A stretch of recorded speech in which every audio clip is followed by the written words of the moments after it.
I used to work in an old fish plant on a middle-of-nowhere island in the middle of nowhere, Canada.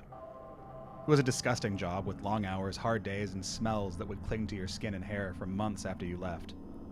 But the smells weren't the worst part, nor were the textures, wet and slimy, nor the sights, red and yellows, brown and pinks, the pitchest, deepest blacks. No, the worst were the sounds. The low, menacing grumble of air filters and heaters shake the air constantly. Blades, sharp as scalpels, sink into flesh and rip it apart with a feverish speed. Intestines and heads squelch against metal bins as they're discarded by the hundreds. And moist, fresh flesh sits atop stainless steel and breathes, for lack of a better word. Now imagine, if you can, this cacophony of meat multiplied by the dozen workers singing along in a sick chorus in a cavernous steel room that only served to amplify and reverberate the noise. The worst was definitely the sounds. As I mentioned before, this plant was located on a remote island in the middle of fucking nowhere, Canada. And unfortunately, that meant that it, like so many other things, fell prey to the march of progress. Over time, the workers were laid off in waves until eventually a skeleton crew was keeping the damn place running. As you might imagine, a fish plant requires a ton of cleaning. Tables and knives, conveyors, floors, walls, uniforms, really anything that might be subjected to the splatter. And that meant everything. Even the refuse bins needed sterilizing and hosing down on a nightly basis. In the face of the waves of layoffs, the plant no longer employed an overnight cleaning crew, and thus the workers would take turns cleaning after the day. At first, the shifts were several people, and you could shoot the shit, get it done, hose it down, and be out in an hour. But as less and less people remained, the nighttime cleaning detail dwindled, until eventually we were each cleaning alone one night a week. Now, I didn't mind this shift to clean alone at first. I never got on with most of my coworkers. I was a millennial, I liked video games, Reddit, anime, and weed. They were not. Most of them were withered old men from the deep, deep bay, with thick accents, and they liked sports and beer and nothing else. So when time to clean alone came, I'd throw in some headphones and get it done in peace. My nights were Saturdays. For a couple of weeks, cleaning was going fine. Tiring, sure, but fine. Then I eventually started to notice things that didn't add up. Not every week, but often enough to be suspicious. Sometimes I'd clean the refuse bins only to find them full of heads later that night. Others I'd be sure I sterilized the knives, yet still find them covered in gore just before leaving. Once I was hosing down, the last task of the night usually, and came across the aprons, soiled with blood and shit in a pile beneath the conveyors. This continued on for nearly 3 months, and needless to say, it thoroughly fucked with me. I thought I was going crazy.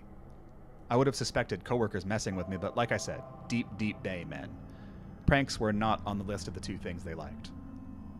The thought that I might be losing grip with reality had me scared, so I decided to start a very detailed and in-the-moment journal. If my mind was going, then surely writing it down would help me refocus.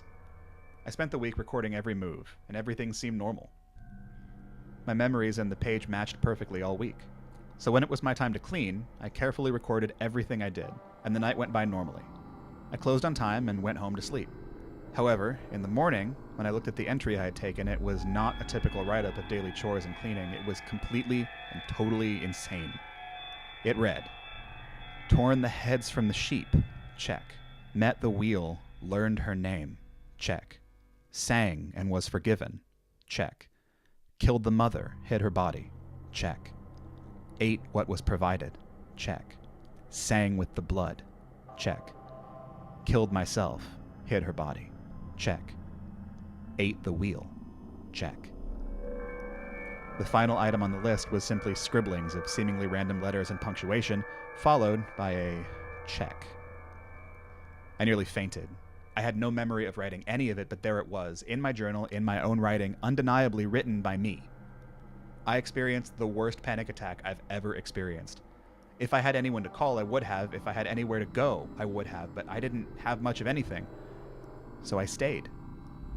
I worked a normal week and kept writing the journal. Everything was fine again, so I put it out of my mind as best I could. But I couldn't. Something was definitely wrong, and it had everything to do with cleaning that goddamn plant alone. I wanted to ask my coworkers about it, but I couldn't. They'd begun to look at me like I was other, different, and I refused to prove them right by asking if they were suddenly also going completely insane. No, I resolved to face next Saturday alone, and I would stay until I found an answer, any answer, as to my sudden onset dementia. The shift itself was uneventful, as all day shifts were, and passed by in a haze of fear and second thoughts. Before I realized it, I was left to clean on my own. However, I had no intention of cleaning. That could wait until after. First, I had important work to do. I scoured every inch of that gigantic building. I checked under grates and listened deeply and carefully to their depths. I walked the catwalks and shone a flashlight into every dark corner of every hidden place in that building, but still found nothing. I searched for several hours, pacing the building over and over again. It was nearly midnight, and I had not only found nothing out of the ordinary, but also done none of the work I had to get done. That was when I started to hear it. The sounds of a fish plant began to ever so faintly disturb the silence of that place. Softly at first, but building strength and momentum with each beat of its primal, metal-striking bone rhythm. Slowly, it swelled as I tried to hunt for its source. There was nobody on the work floor, and all the tools were accounted for. The sounds seemed to be coming from nowhere, from everywhere at once. As panic began to set in that something horrible was occurring, fight or flight took over. While phantom sounds of blades slicing flesh and meat hitting metal filled the air, I turned to run, to escape. But no matter where I ran, I ended up on the cutting floor once again. The doors seemed to be out of reach, even when I sprinted until my lungs were screaming and I could taste blood on the tail end of each breath. I tried to scream, but only the sounds of sharpening knives emerged. I screamed until I spit blood, until the sounds of my own flesh was mixed with the frantic, meaty beat that surrounded me. The sounds grew closer and louder steadily until I could feel my heart beating in my head and I could feel the warmth of blood wetting the surface of my ears. I sliced into my eyes with knives, yet my vision was undisturbed. Through bleeding slits I could see abominations in the shape of men. They worked the tables with a frenzy I'd never seen, cutting and slicing apart anything they could grab as a buffet of terror was fed down the assembly line. There were fish and people and animals and creatures I'd never conceived. The horror men would lift them and begin hacking randomly into them, cutting their target and themselves in the process. Ones that maimed themselves too badly simply crawled onto the conveyor and became meat for the cutting, while new forms appeared from nothing to take their place on the line. I stabbed myself in the lungs, yet my screaming wouldn't stop. I cut off my own legs and then ran to the exit, but there was no exit. The fish plant was wholly alien, filled with shapes and beings of the like that couldn't exist. The song of the meat and blood began to form words I could not understand. The voice was soft and feminine, yet composed of the sounds of slaughter. Swiftly and purposely, the voice raised in pitch and volume until the rest of the screaming cacophony was inaudible under its weight. And then I blacked out. Sunday morning, I woke up in an unfamiliar hospital bed. According to the local authorities, I turned up on the coast in the early morning, frozen nearly to death but with no other injuries, in a stolen boat, ranting about mothers and singing about blood. I'm currently undergoing psychiatric assessment, and I know they're going to force medicine into me and forget I ever existed. That's probably for the best. I can't sleep anymore for fear of nightmares I can't remember. I can hardly eat. I'd probably die without their help, so I intend to take it.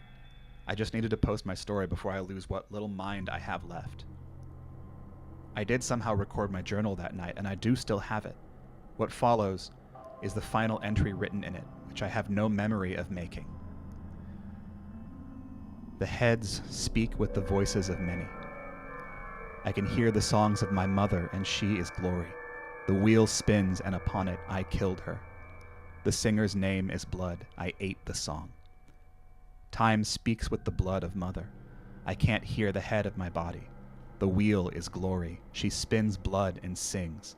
Tonight, the deep. Sad is the wheel. I can hear the mother of blood. The killed spins. I ate the song. The body is glory. Blood is the wheel. Waves of the heads. The provided answers sing. Met the name. Deal with mothers and selves. I can bleed the heads of glory. My name is the wheel. Deep is the song and the blood. The mother spins. The deep sing with the voices of me. The song ate time. I killed the glory. I ate the mother. I am the deep. Soon, I am born.